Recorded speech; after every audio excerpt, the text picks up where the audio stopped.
Good news para sa ating mga Pinoy food hunters dito sa Singapore, no? Sino sa inyo yung tuwing umuwi ng Pinas ay naghahanap ng chicken inasal?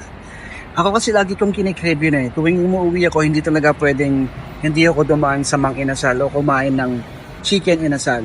Pero ngayon, open na, mga pre, mga madam, ang JT Manukan, yung pag-aaral nga ni Sir Joel Torre, no? So open na siya sa Lucky Plaza. So sinuwerte nga tayo kasi pagpunta ko kanina nakita ko si Sir Joel Torre na nakaupo lang doon casually doon sa my table. Kaya tara, i-welcome muna natin siya dito sa Singapore.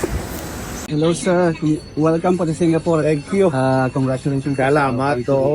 Usap opening pa lang ho.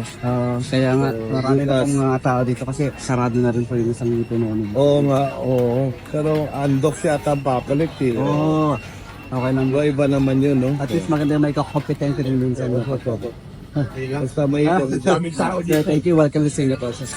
So yun, kita nyo naman, napaka-humble ng may-ari. Kaya ano pang hinihintay nyo? Huli na kayo dito sa Lucky Plaza Basement 1. I-try natin tong Joel Torre Manukan Grill. So tara.